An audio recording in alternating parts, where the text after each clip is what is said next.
The Deep Black Rite. Episode 4, The Surface Bleeds. Segment 1, Ripples Above Ground. August 1743. Drought settled over the ridges.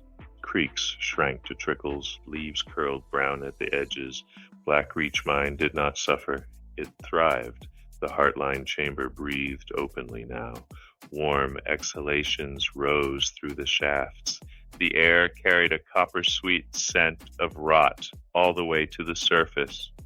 Fewer than 30 workers remained. They moved like automatons, faces hollow, eyes sunken. They spoke little, ate less. Some claimed the food tasted of iron.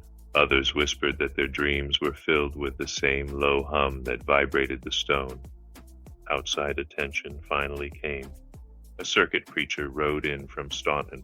Reverend Elias Crow, tall, hawk-faced, Bible always in hand. He preached beneath the open sky, near the mine mouth. "The devil has taken root in these hills," he thundered. "Blood spilled in darkness. Repent, lest ye be consumed." A small crowd gathered, locals, a few wary miners. Callum watched from the cabin porch. The sigil on his chest throbbed in time with his heart. Isabel stood beside him.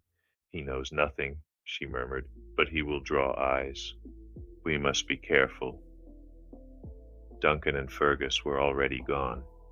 They slipped into the trees like wolves. By nightfall, the preacher's horse was found wandering alone, saddle empty. Crow himself was gone. Search parties found only his Bible, its pages torn, smeared with dried blood, arranged into a crude sigil, the locals whispered. But no one confronted the MacTires.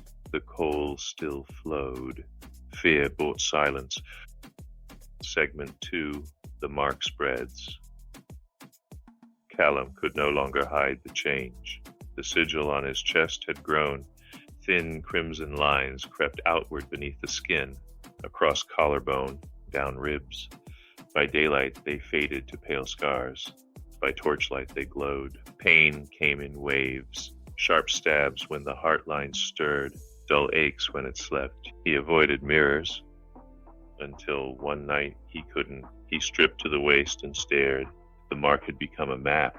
Lines converged on his heart. Others snaked toward his throat. When he touched it, the chamber answered. A distant throb, a whisper, deeper, more. Isabel found him there. She traced the lines reverently.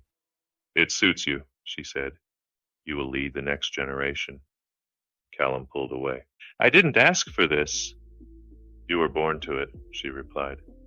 That night the dreams worsened. He saw the Heartline not as one conduit, but many, a vast network threading the earth, connecting sleeping forms across oceans. When the continents split, the gods were severed. The rites were reuniting them, vein by vein, blood by blood. He woke sweating, copper on his tongue.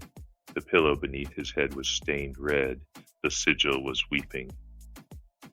Segment 3, The Offering Escalates. Elias called a family council at midnight.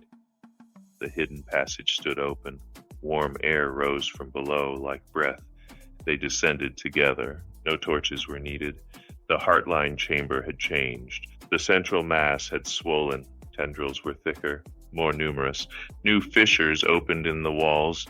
Beyond them, shapes moved, slow, deliberate, immense. "The sleeper grows restless," Elias said. "It requires greater tribute." Moira produced a wooden chest. Old. Inside were vials of preserved blood, each labeled with a sigil. They poured them into the pit. The liquid never fell far. Tendrils rose to meet it. The chamber shook. Dust rained down. The Heartline's pulse quickened. Then Elias turned. The last worker remained. Thomas, barely 18, bound, gagged. "This one goes whole," Elias said. They dragged him forward. Isabel knelt, whispered in guttural Gaelic. The tendrils responded. They wrapped Thomas gently at first, then tightened. They pierced him without breaking skin. Blood flowed inward. His body shrank, dried, collapsed. In minutes, only a husk remained. It crumbled to dust. The Heartline shuddered violently.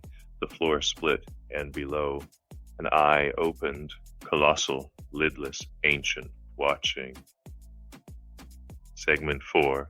The first manifestation. They ascended in silence. Above ground, the drought broke. Rain lashed the ridge. Lightning split the sky. The mine mouth glowed crimson. The clouds reflected it. Callum lingered at the hidden door. The sigil burned hot. This was no longer hunger. It was direction. Isabel pressed close. They want the surface, she whispered. They want the sky again. Lightning flashed. In the trees, Callum saw shapes. Tall, wrong. They vanished when he blinked. Below, the Heartline beat like a war drum, and in the crack beneath the mountain, that single eye stared upward, patient, unblinking. Thank you so much for listening. Please like and subscribe. More episodes soon to come.